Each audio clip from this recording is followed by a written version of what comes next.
Querido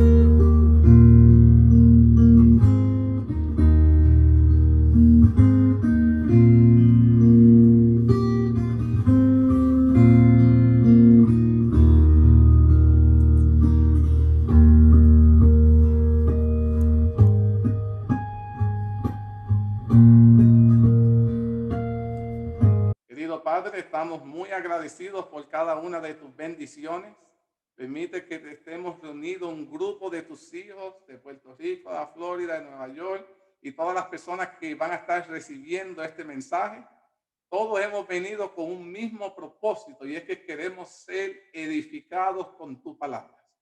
Agradecemos porque cada sábado que tú nos permites congregarnos, no ha sido una excepción que hemos sido bendecidos por ti. Y queremos, Padre, que tú te puedas seguir manifestando en este grupo para que sábado tras sábado podamos ser bendecidos por ti. Y cada persona que pueda recibir este mensaje también pueda recibir la misma bendición. En este preciso momento quiero encomendarme a ti, Padre, para que todo lo que tu siervo diga y haga pueda ser aprobado por ti para la gloria y honra tuya y para la edificación de cada persona conectada. Todo esto te lo suplicamos en el nombre de Jesús. Amén. Queremos dejarles saber que estamos estudiando el libro La historia de la redención.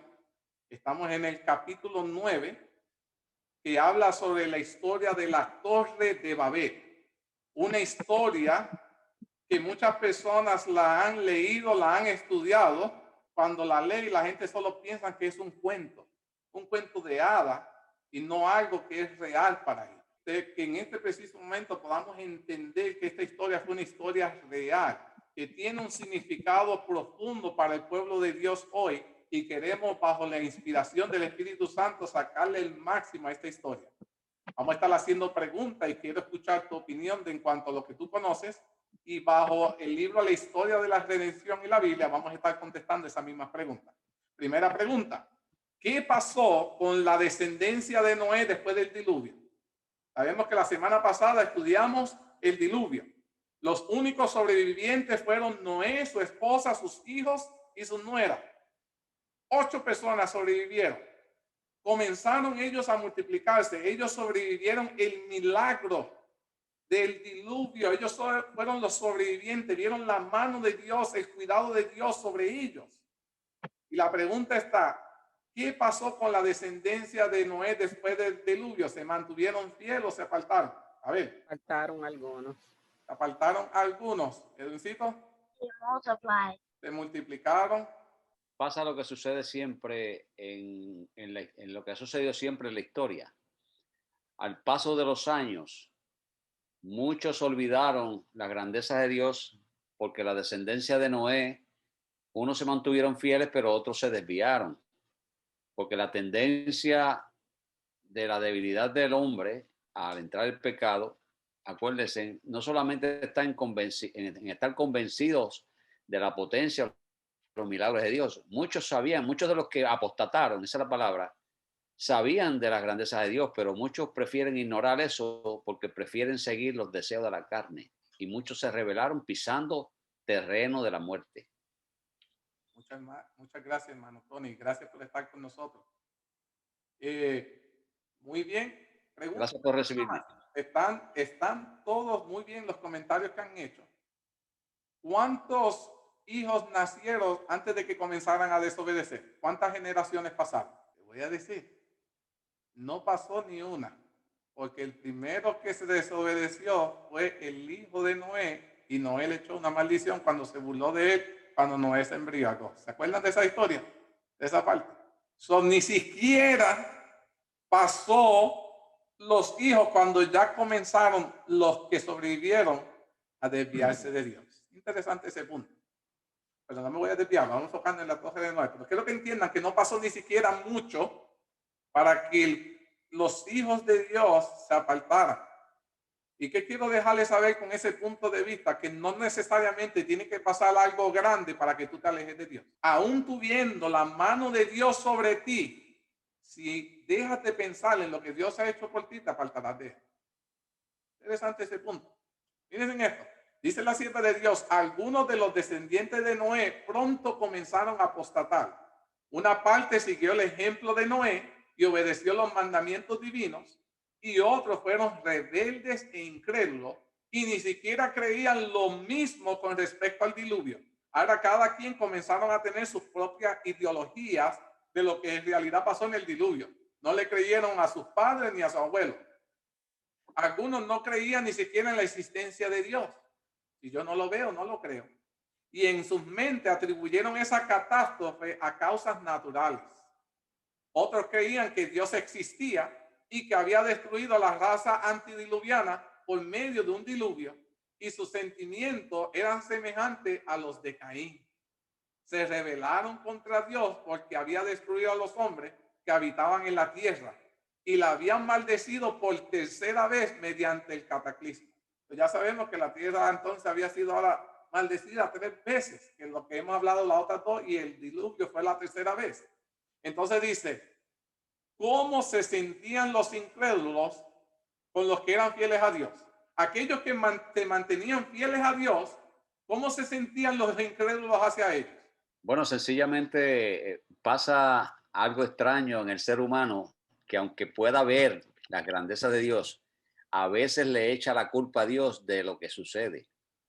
Es decir, muchos de los que se rebelaron contra Dios culpaban a Dios de los cataclismos que sucedieron, y hoy presente sucede eso. Hay gente que le echa la culpa a Dios porque murió su pariente o murió su hijo o murió eso. Sin embargo, la pregunta tuya va directa a cómo se sienten con los incrédulos con los que creen en Dios.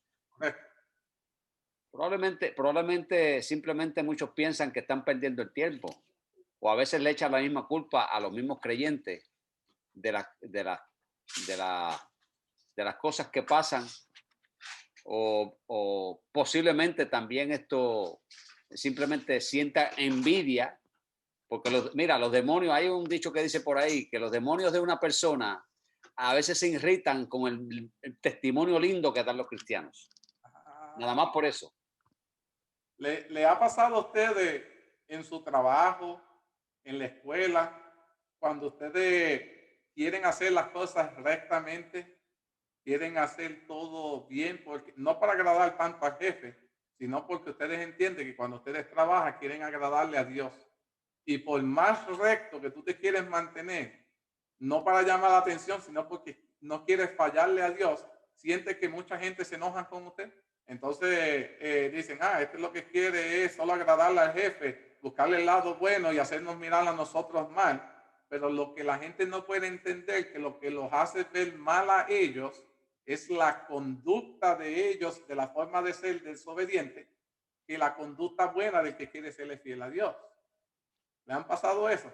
Dice aquí la sierva de Dios que los enemigos de Dios se sentían diariamente reprobados por la conducta justa y la vida piadosa de los que amaban a Dios, obedecían y exaltaban.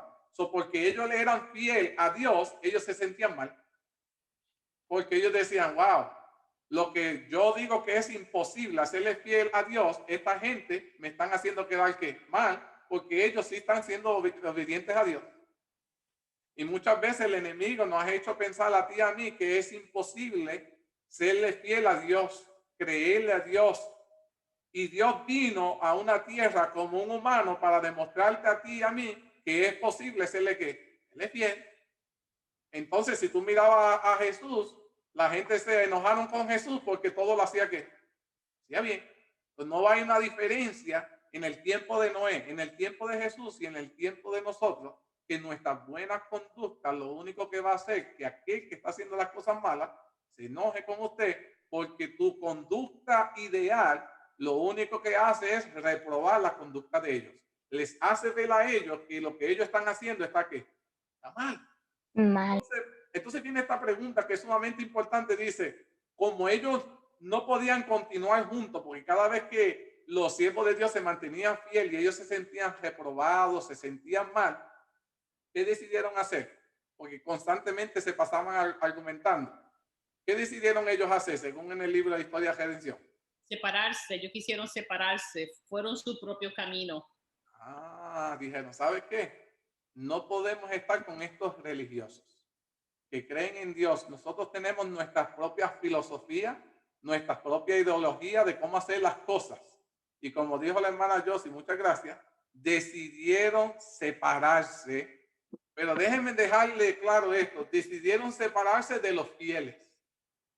Buscaron un grupo de personas que pensaban como ellos, que actuaban como ellos, que vivían como ellos, que apoyaran su forma de actuar para crear un grupo. Y muchas veces ustedes se van a dar cuenta que en muchas denominaciones, cuando hay una persona que ve que la iglesia está haciendo las cosas bien, que están marchando como Dios desea, que quieren serle fiel a Dios y la iglesia está en la dirección que quieren ir, ustedes van a ver que va a haber un grupo de personas que quiere oponerse, pero para oponerse lo primero que tienen que hacer es buscar un grupo de personas que crean lo mismo que creen quienes, creen ellos, comienzan a hacer su grupito. Entonces cuando sienten que ya tienen un grupito que los va a apoyar en la ideología que ellos tienen, ahí es cuando comienzan a rebelarse. Y aquí en el tiempo de Noé vemos cómo los incrédulos comenzaron a consultarse y dijeron, no podemos seguir con esta gente, tenemos que alejarnos, cuyas vidas justas constituían una constante, dice aquí, restricción para la conducta impía. La forma que ellos actuaban les impedía a ellos actuar como ellos querían. Es decir, tú tienes un comentario, vi tu mano. I wanted to say, like, when they were trying to find people, it's like the devil trying to get angels who were thinking like him. Ah, buen punto. El Edwicito está muy bien. Y dice que esta gente estaban actuando como cuando Lucifer se reveló en el cielo. Cuando Lucifer quería revelarse, él solito no se reveló. Primero buscó otros ángeles y les hizo pensar como él pensaba, que se unieran a él. Y cuando ya tenía un grupo bueno, ahí fue que hizo que se reveló. Muy bien, el buen, tremendo punto. Dice aquí la sierva de Dios que viajaron hasta alejarse bastante de los cristianos y escogieron una gran planicie para habitar en ella. Una vez se alejaron ellos, ¿qué decidieron construir? Mira, se la regalé. Una torre. Decidieron construir una torre, una ciudad. Coincidieron todos ellos en edificar una enorme torre, pero esa torre tenía que llegar ¿hasta dónde? El cielo. El cielo. Al cielo. Y ellos planeaban que en esa torre todos iban a vivir juntos en esa torre y que no iban a ser nunca dispersados por Dios jamás. Y esa torre tenía que llegar hasta el cielo. ¿Por qué? ¿Cuál era la intención del ser humano para construir esa torre? En el libro de historia de la redención da dos razones. ¿Cuáles ustedes creen que eran? Edwicito. Make themselves famous and make a great name out of themselves. Oh, dice que ellos querían hacerse famosos y hacerse reconocer. ¿Alguien más? ¿Por qué es Josie? Ellos querían, en caso de que viniera otro diluvio, ellos querían estar seguros. Ah, buen punto también. Gracias, Josie y Edwicito. Dice aquí que pensaban que ellos iban a estar seguros en caso de que Dios enviara otro diluvio. La pregunta que yo hago, ¿Dios les iba a enviar otro diluvio? No. No. Por lo primero que el ser humano, con hacer esa torre, estaba desconfiando de lo que Dios había dicho que no iba a volver a qué. Así. El mero hecho de construir la torre le está diciendo a Dios, no, yo no te creo. Yo tengo que salvarme esta vez porque ese diluvio estuvo poderoso. Y ellos querían hacer la torre que pasara sobre el nivel de lo que había alcanzado la primera vez el diluvio. Una cosa increíble, esa forma de pensar. Era descabellada montar algo allá arriba. Y dice que llegar hasta las nubes para poder vivir juntos en esa torre. Dice, en esa torre fue planeada para exaltar a sus constructores y diseñada para desviar de Dios la atención de los que vivieran sobre la faz de la tierra, a fin de que se unieran a ellos en su idolatría. ¿Qué pensaban los que estaban construyendo esa torre? Bueno, hay algo bien interesante en el hombre, por decirlo así, generalmente hablando. El hombre ha retado a Dios y simplemente vemos en el desafío, al hacer esa torre, el desafío hacia Dios. No solamente dejaron de creer en Dios, le dijeron mentiroso porque creyeron en el diluvio, fíjate, ellos creían que había habido un diluvio, pero ellos decían, bueno, vamos a hacer una torre para escaparnos del otro diluvio por si viene. Preferían pensar que iba a venir otro diluvio que no pensar que había Dios prometido que no iba a haber un diluvio, porque Dios lo había prometido y él había garantizado esa promesa a través del arco iris. Este pacto que hizo con el hombre. El pacto que hizo con Dios. Claro, hizo un pacto en el cielo con el hombre para que ese pacto simplemente el hombre lo creyera. Sencillamente hubo rebeldía, hubo desconfianza, hubo retando directamente a Dios. O sea, el hombre quiere ser superior. El hombre, lejos de Dios, se siente superior a Dios y reta a Dios sin temor alguno.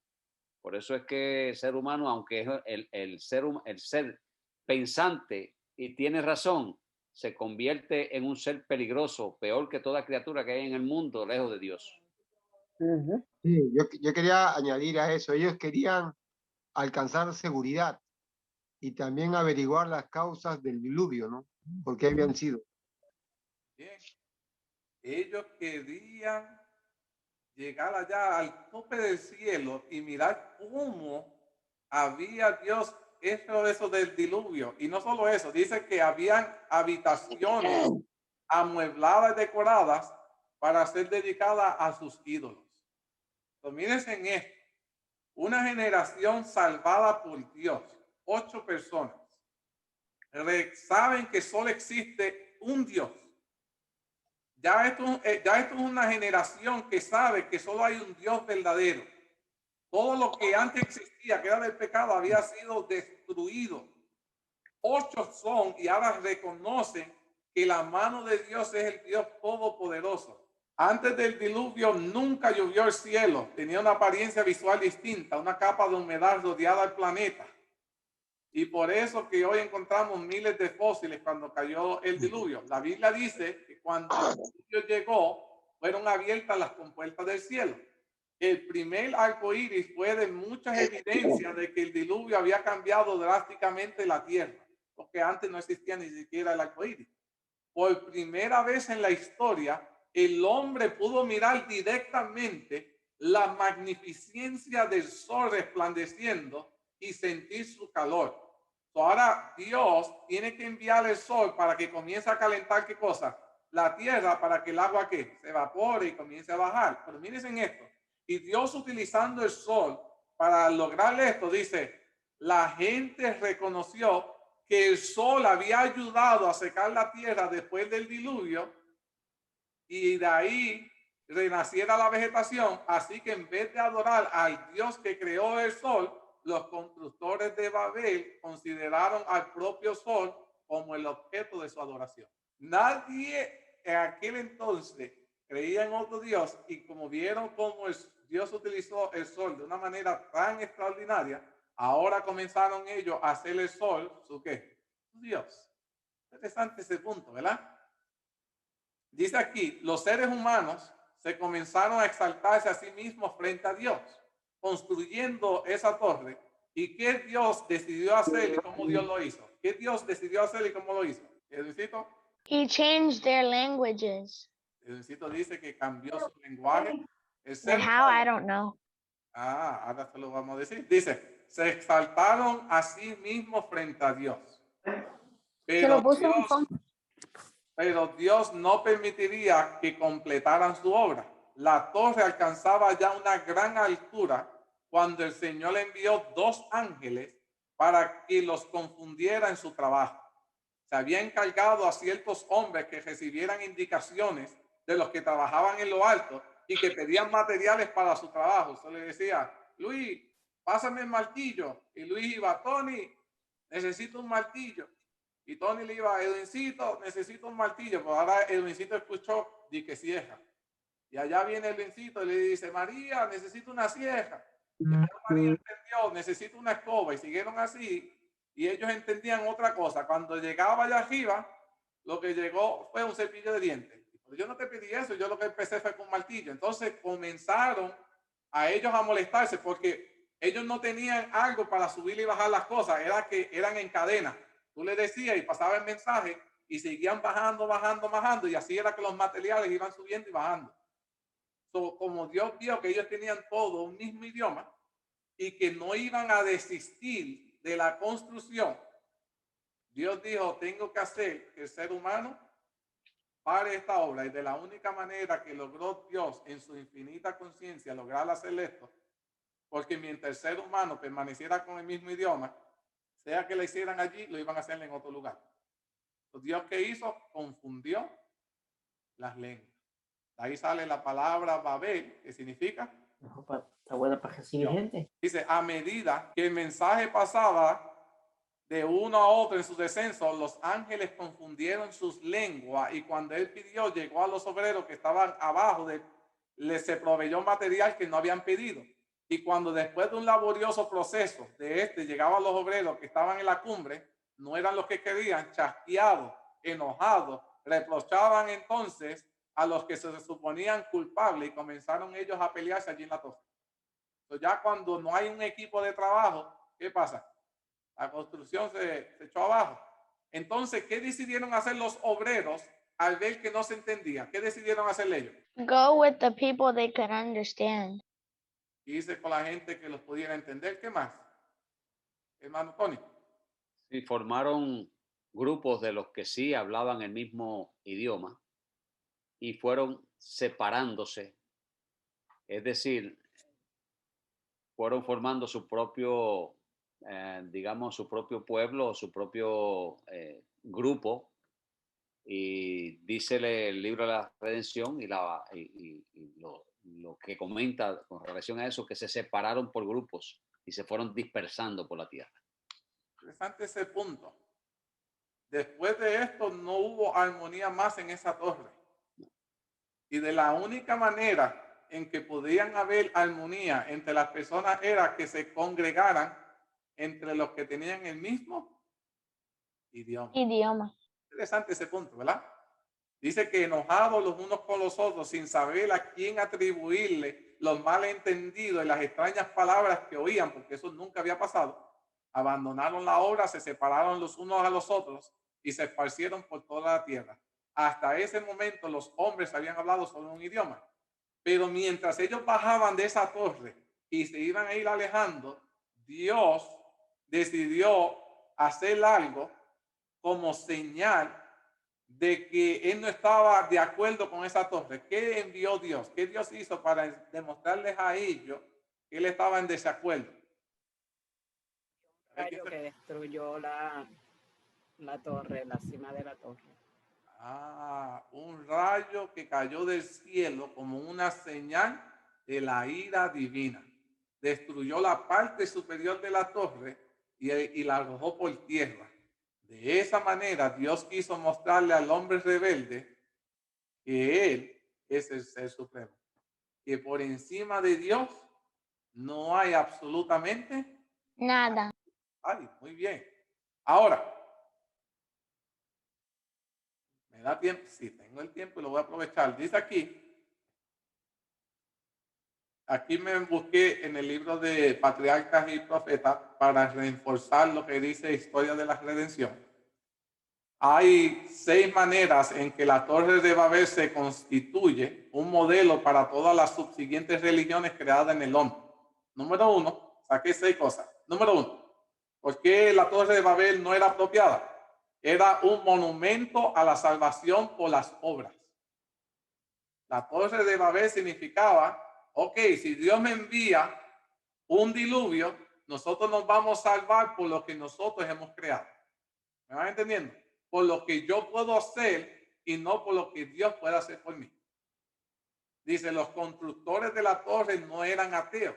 Sus bisabuelos sobrevivieron el diluvio solo 100 años antes. Así que su plan básico era erigir una torre que llegara al cielo y trabajar con el pretexto de querer estar más cerca de Dios. El diablo ideó que esta torre debería ser un sustituto sutil de Jesús, quien es la escalera del cielo a la tierra. Cada religión falsa contiene en su raíz el error de Babel, que el hombre puede salvarse él mismo trabajando desde la tierra hacia arriba. Pero en realidad la salvación es el resultado de la iniciativa de Dios. De abajo para arriba no hay salvación. la salvación viene de arriba hacia abajo. Alabado sea Dios por eso. Porque de tal manera amó Dios al mundo que nos dio a quién? A su Hijo amado, para que todo aquel que en él crea no se pierda, mas tenga vida eterna. Y en Efesios 2, 8, 9, la Biblia declara, porque por gracias habéis sido salvos por la fe. Y esto no proviene de vosotros, sino que es un don de quién? De Dios, no por obras para que nadie se gloríe. Número 2, la razón por la cual la Torre de Babel representa religiones falsas, monumentos falsos que se están levantando hoy en día. Era un monumento al orgullo humano. El objetivo principal de un verdadero cristiano debe ser glorificar el nombre de Dios. Jesús dijo a sus discípulos, vosotros pues oráis así, Padre nuestro que estás en los cielos, santificado sea tu nombre. Por contraste, el propósito manifestado de los hombres para erigir la torre era hagamos nuestro nombre a nosotros mismos. El hombre se quería sobreexaltar.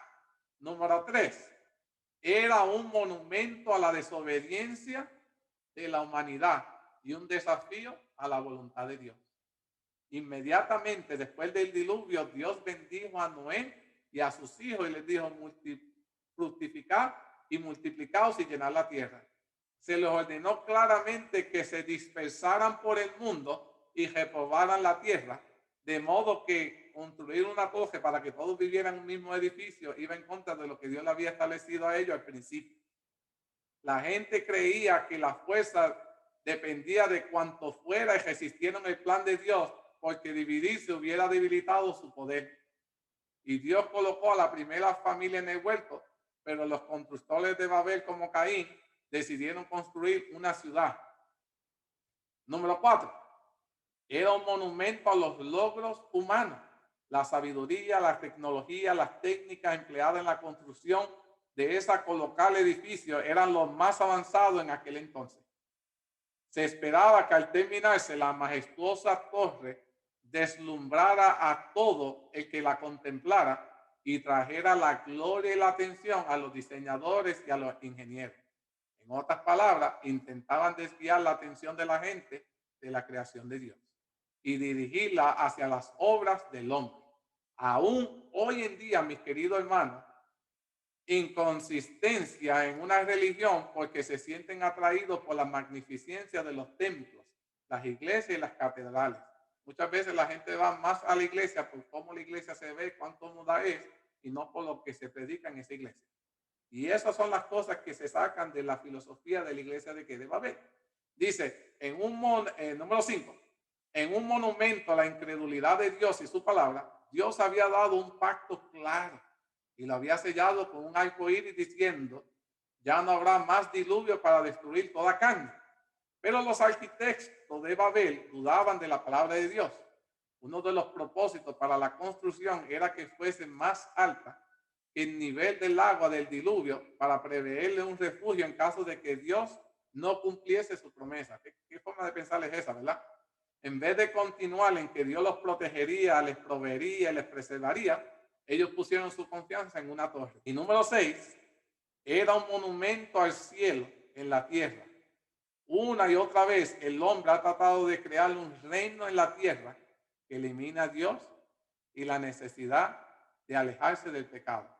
Para la época de Nabucodonosor, la ciudad de Babilonia había crecido hasta convertirse en una descarada falsificación e imitación terrenal de la nueva Jerusalén de Dios. Tenía grandes murallas, diseños cuadrados, jardines colgantes, todo era deslumbrante. Babel, y luego se convirtió en Babilonia, fue el débil intento de la humanidad de duplicar el cielo y gozar en la tierra de la nueva Jerusalén sin abandonar sus pecados.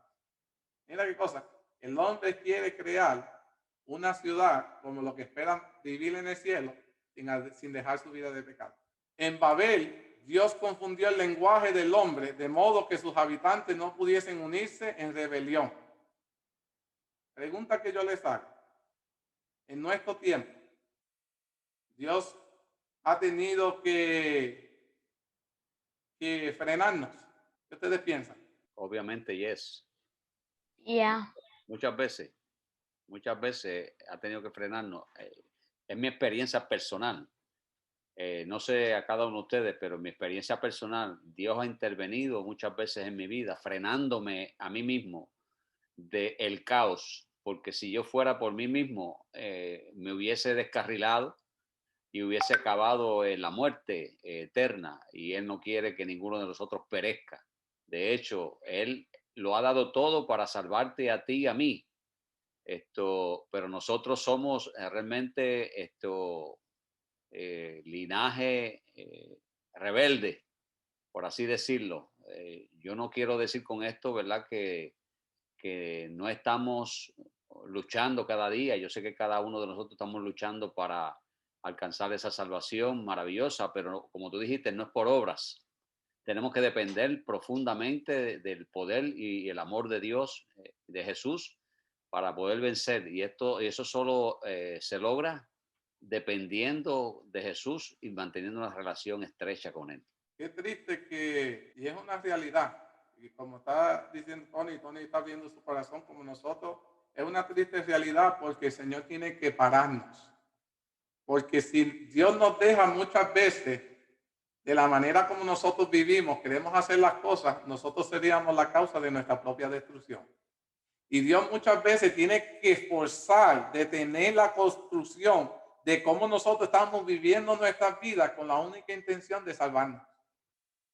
Y muchas veces eso deja mucho de decir cuando nosotros somos los que estamos dirigiendo nuestras vidas y no permitiendo que sea Dios el que la dirija. Como los antidiluvianos, ellos, los que sobrevivieron, ellos no le creyeron que Dios no iba a volver a destruir el planeta Tierra. Y comenzaron por sus obras a idear lo que ellos pensaban que podían salvarlos.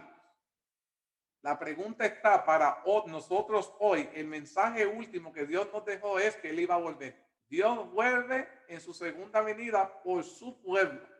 En su segunda venida Dios no viene a castigar ni nada de eso. Escúchenme en esto.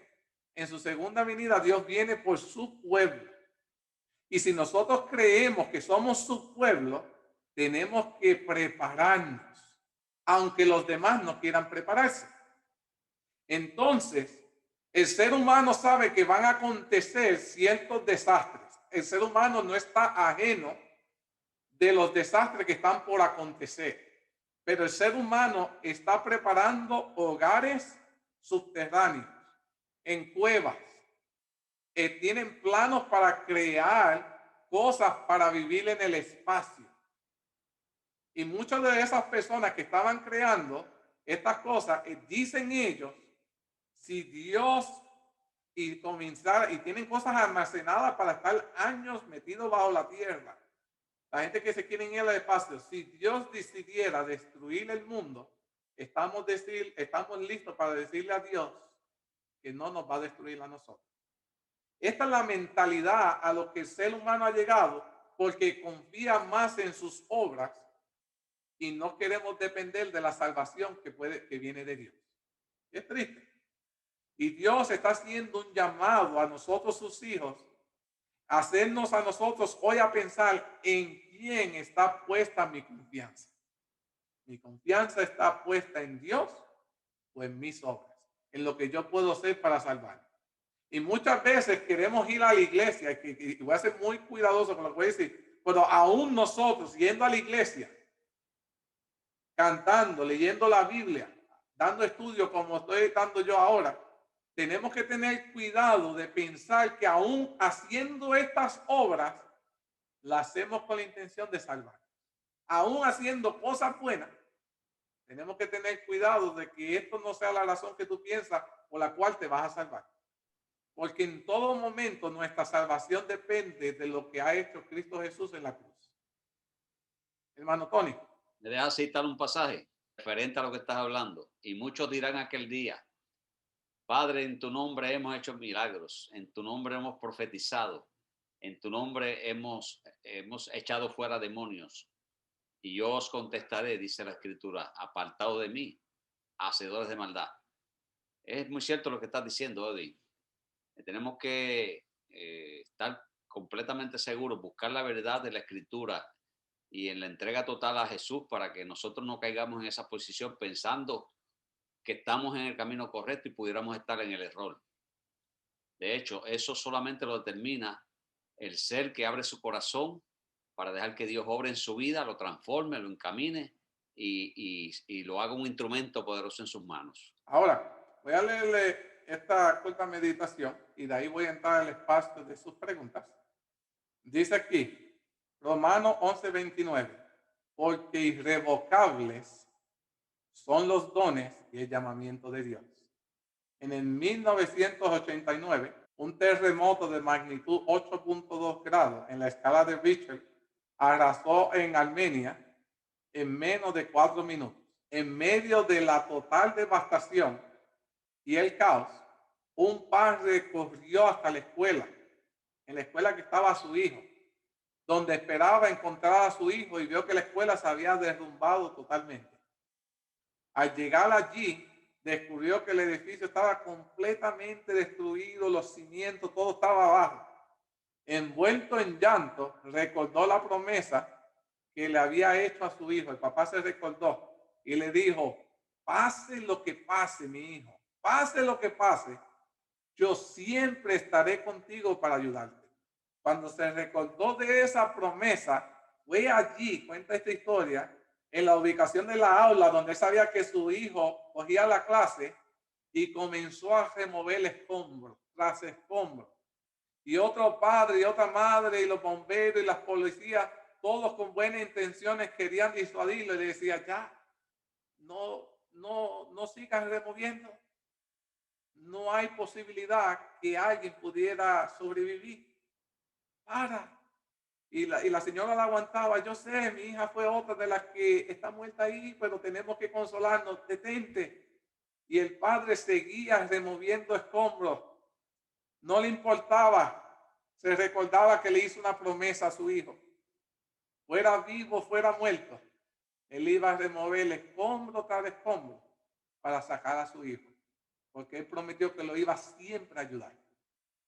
Le decían, ya es demasiado tarde, no vale la pena ningún esfuerzo, Señor. Pero él clamaba, ven, por favor, ayúdeme, quiero sacar a mi hijo, ayúdeme. Y seguía excavando, pero nadie lo ayudaba. Piedra tras piedra, escombro tras escombro. Sus fuerzas estaban decayendo, ya se estaba cansando. Las manos ya le sangraban. Estuvo 8 horas cavando. 12, 24 horas, 36 horas excavando, mi querido hermano.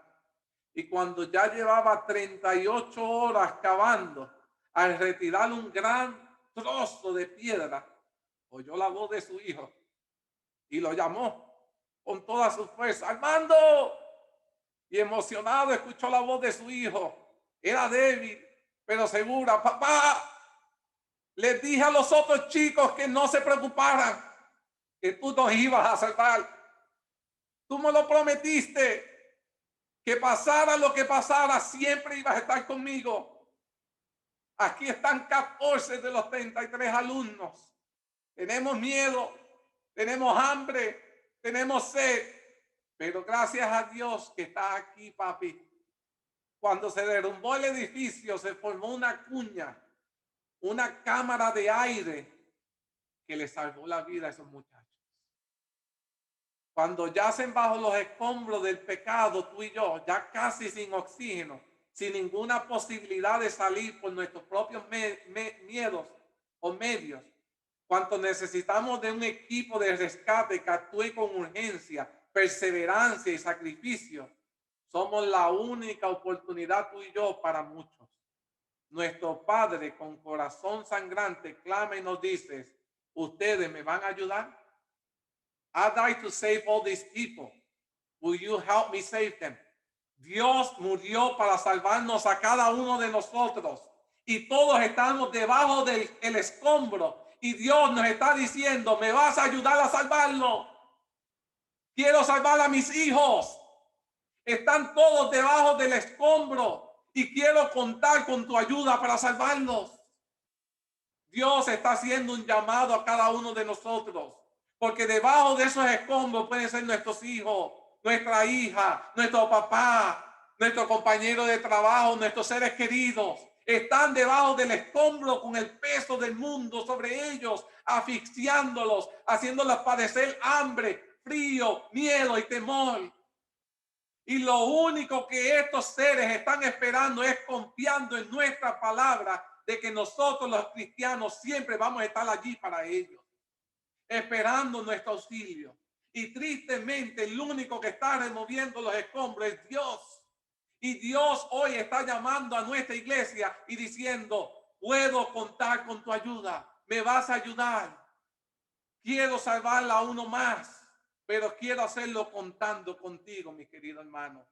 Pablo nos muestra en el versículo de hoy que la elección soberana de Dios por Israel, como así también por todos los creyentes de todos los tiempos, es inmutable porque es manifestación de su carácter de su misericordia expresado en la búsqueda, el rescate y la restauración del pecador. Somos colaboradores con Dios, mis queridos hermanos. Como Jesús debemos buscar, tenemos que salvar lo que está perdido. Y tristemente, tal vez lo que está perdido está en nuestro hogar. Pero Dios te está diciendo, yo estoy removiendo los escombros. Yo voy a salvar a tu esposo. Yo voy a salvar a tu esposa. Yo voy a salvar a tus hijos. Pero quiero que tú me des la mano. Quiero que tú seas la luz en ese hogar. Quiero que tú seas la luz en ese lugar de estudio donde tú estudias. Quiero que tú seas la luz en la iglesia. Quiero que tú seas la luz en el trabajo. Quiero contar contigo. Dios quiere toda nuestra energía. Dios quiere todos nuestros sueños. Dios quiere que todas nuestras prioridades deben ser encauzadas en la obra de salvar a las almas por las cuales Cristo murió. Porque la más alta de toda la ciencia es la de salvar almas para Cristo Jesús. La mayor obra a la cual pueden aspirar los seres humanos es la de convertir en santos a los pecadores. Déjenme decirles, tienen 10 minutos, lo voy a aprovechar. Estoy en el trabajo. Llega una señora, me llaman y me dice, Edwin, allá hay una de las tuyas. ¿Y a qué tú te refieres? Oh, no, alguien que habla español que no la entendemos. Se quiere ir, pero no entendemos lo que nos está diciendo. Yo voy a verificar. Me siento, le digo, bueno, mi nombre es Edwin, soy uno de los enfermeros aquí. Está diciendo la enfermera que usted vino para recibir tratamiento de quimioterapia. Ella es reciente diagnosticada con cáncer y se quiere ir, no quiere coger el tratamiento. Y ella viene y me dice, no me vas a convencer. Si no quiero coger el tratamiento, no lo voy a coger. Y yo le dije, no, yo no quiero convencerla. Solo quiero que tú me digas a mí y me convenza por qué tú piensas que no es buena idea que tenemos una medicina que tú tienes la alta posibilidad, porque fue diagnosticado a tiempo, tienes un 96% de que se te puede curar. Ahora yo quiero que tú me digas a mí por qué tú no quieres la medicina que te puede curar a ti. Si tú me contestas eso, yo no tengo ningún problema. Entonces ella viene y me dice, es que yo creo en Dios. Y yo, alabado sea Dios, somos dos. Sí, no, pero tú no tienes la fe que yo tengo. Oh, ok. ¿Y cuál es la fe que tú tienes que yo no tengo? Le dije. Y ella viene y dice, porque yo sé que Dios me va a curar. Y yo no necesito de la quimio para sanarme. Oh, yo le dije, ese es el caso. Eso es lo que tú estás peleando. Oh, ok. Le voy a remover, le estoy quitando la línea que ya le habíamos puesto para darle el tratamiento y todo. Oh, ¿y usted no me va a convencer? No la voy a convencer. Usted está convencida de que no necesite que Dios la va a sanar, ¿verdad? Sí. Le dije, ¿me permite solo dejarte que yo te diga una historia? Y después de la historia se puede ir. Yo no tengo ningún problema con que usted se vaya. Ok, dígamela, pero dígamela rápido, que no quiero perder el tiempo. Ok, no hay problema. Y dije, al contrario, me van a regañar a mí por estar contando la historia a usted. Entonces le dije, presta atención. Narra la historia, y esto no fue verídico, pero quiero que aprenda de la enseñanza de esta historia. Hubo una tormenta, se salió el agua del cauce, y le estaban diciendo a las personas, sálgase del hogar, que en el lugar que tú vives es inundable. Y la señora decía, no, yo creo en Dios, Dios me va a salvar. Se salió el río del cauce, llegó la tormenta, y ahora el agua estaba subiendo, y la señora se trepa en el techo y comienza, Dios sálvame, Dios sálvame. viene un helicóptero y le tira así un salvavidas, una soga y le dice, agájese, agájese, que la vamos allá. No, yo confío en Dios, Dios me va a salvar. De momento, agájese, señora, que se va a morir, agájese. No, yo soy cristiana, yo confío en Dios y nada. De momento llega otro barco y le tira un salvavidas y le dice, señora, agájese salvavidas para montarle en el barco. Y ella dice, no, yo creo en el Señor, yo soy cristiana, me voy a salvar. Y de momento, pum, se murió. De momento estaba supuestamente allá en el cielo y le dice, Dios, ¿pero qué pasó? Yo tanto que te fui fiel y tú ni me pudiste salvar. ¿Qué fue lo que pasó? Y le dice, ay, pero ¿cuántas veces no intenté salvarte? Cuando fue la policía armada a sacarte de tu hogar porque tú vivías en un área peligroso, ese era yo tratando de sacar. Cuando envié el helicóptero, era yo enviando salvavidas para sacarte. Cuando envié la balsa para sacarte, era yo para salvarte. Pero Señor, yo quería que fueras tú el que me salvara. Fui yo. Pero tú no eres quien determina cómo yo voy a salvarte. Y le dije, ¿sabes qué, señora? Es cierto que tal vez yo no tengo la misma fe que tú tienes. Pero yo te voy a decir una verdad. Nosotros no le decimos a Dios cómo Él nos puede sanar. Nosotros no le podemos decir a Dios cómo Él nos puede salvar. Esa decisión es única y exclusivamente de Él. Yo te voy a dejar saber algo. Si tú permites que el Señor te dé el tratamiento, tú te vas a sanar. Porque el Señor ha permitido que hoy tú te toparas con un siervo suyo para que te dijera que esta es tu salvavidas para que te puedas sanar. La decisión es tuya. Pero déjame decirte que si dejas ir la salvavidas, entonces vas a perder la oportunidad que Dios te está enviando a través de su siervo para decirte que te puede sanar. Cogió la señora, se fue. Allá estaba hablando con el doctor. Me pidieron que volviera donde estaba ella con el doctor para traducirle con el médico. Y el médico le dijo las posibilidades que tenía, que el tratamiento iba a ser efectivo y todo. La señora se fue, llamó, oró en la iglesia, habló con el pastor, dijo. Y el pastor le dijo a ella, y ellos son de una denominación totalmente diferente a la mía. Y el pastor le dijo a ella, si tú has estado orando y el Señor permitió que uno de sus agentes te hablara, ¿por qué tú le vas a rechazar? Ella cogió el tratamiento y para la gloria hoy del Señor, hace un mes ella ha sido curada del cáncer. Para la gloria de Dios. Hay poder en el Dios que tú y yo le servimos.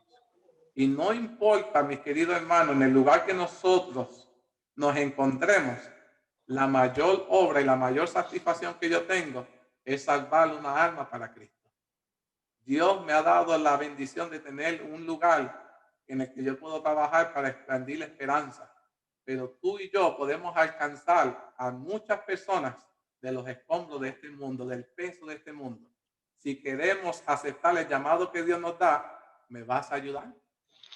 Espero que este tema haya sido de bendición para cada uno de ustedes. Bueno, si esto es todo, entonces vamos a tener una palabra de oración para que culminemos el programa y verlos a ustedes la próxima semana. Vamos a orar.